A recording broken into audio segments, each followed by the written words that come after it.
ನನ್ನ ಮಗ ಮಾಡಿರೋ ತಪ್ಪಿಗೆ ನನ್ನ ಕರ್ನಾಟಕದ ಸಮಸ್ತ ಜನರಿಗೆ ನನ್ನ ಕೈ ಮುಗಿದು ಕೇಳ್ಕೊಳ್ತೀವಿ ಸರ್. ನನ್ನನ್ನು ಕ್ಷಮಾ ಮಾಡ್ರಿ. ನನ್ನ ಮಗ ಮಾಡೋ ತಪ್ಪಿಗೆ ನಾನು ಇಡೀ ಕರ್ನಾಟಕದ ಜನತೆಗೆ ನಾನು ಕ್ಷಮೆ ಕೇಳ್ತೀನಿ. ಹಾಗೆ ನೀವು ತಂದೆ ತಾಯಿಯಲ್ಲಿಯೂ ಕೂಡ ನಾನು ಕ್ಷಮೆ ಕೇಳ್ತೀನಿ ಸರ್. ಅದು ನನ್ನ ಮಗಳು ಇದ್ದಂಗೆ ಸರ್. ಅದು ಮಗು ನನ್ನ ಮಗಳು ಬೇರೆ ಅಲ್ಲ, ಆ ಮಗು ಬೇರೆ ಅಲ್ಲ ಸರ್. ನನಗೆ ಅವಳ ತಂದೆ ತಾಯಿಗೆ ಎಷ್ಟು ದುಃಖ ಆಗಿದೆಯೋ ಅಷ್ಟೇ ದುಃಖನೂ ನನಗೂ ಆಗಿದೆ ಸರ್. ನನಗೆ ಮಗುವಿಗೋಸ್ಕರ.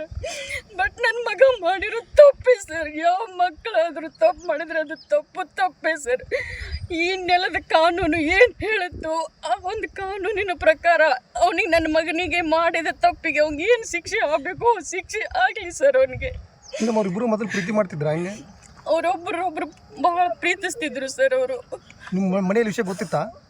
ನನಗೆ 1 year ಬ್ಯಾಕ್ ಗೊತ್ತಿತ್ತು ಸರ್. ಅದು ಹೆಂಗೆ ಅಂತಂದರೆ ಅವನು ಯೂನಿವರ್ಸಿಟಿ ಬ್ಲೂ ಆದ ಸರ್.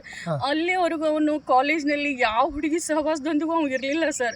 ಅವ್ನ ಫ್ರೆಂಡ್ಸ್ ಜೊತೆ ಆಯ್ತು ಅಷ್ಟೇ ಇರ್ತಿದ್ದ. ಅವ್ನು ಯೂನಿವರ್ಸಿಟಿ ಬ್ಲೂ ಆದಮೇಲೆ ಕ್ಯಾಂಟೀನಲ್ಲಿ ಕೂತಾಗ ಆ ಮಗು ನೇಹ ಬಂದು ಅವಳಾಗಿ ಅವನ ಒಂದು ಫೋನ್ ನಂಬರ್ ತಗೊಂಡು ಆಮೇಲೆ ಅವನ ಜೊತೆ ಕಾಂಟ್ಯಾಕ್ಟಲ್ಲಿ ಉಳ್ಕೊಂಡ್ಳು ಸರ್.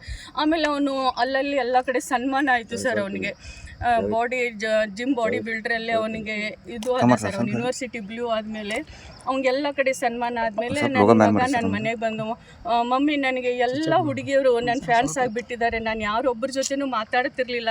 ಬಟ್ ನನ್ನ ಹುಡುಗಿಯರು ಬಂದು ನನ್ನ ಹತ್ರ ಬಂದು ನನ್ನ ಕಡೆ ನನ್ನ ನಂಬರ್ ಕೇಳಿ ನಾನು ಕಾಲ್ ಮಾಡ್ತಿದ್ದಾರೆ. ಅದರಲ್ಲಿ ನೇಹ ಅನ್ನೋ ಹುಡುಗಿ ನಾನು ತುಂಬ ಹಚ್ಕೊಂಡ್ಬಿಟ್ಟಿದ್ದಾಳೆ. ನನ್ನ ಭಾಳ ಲೈಕ್ ಮಾಡ್ತಾಳೆ ಮಮ್ಮಿ. ಅವಳು ನನ್ನ ಲವ್ ಮಾಡ್ತಾಳೆ ಅಂದರೆ ಬೇಡಪ್ಪ, ಬೇಡ ಲವ್ ಅದು ಏನು ಬೇಡಪ್ಪ.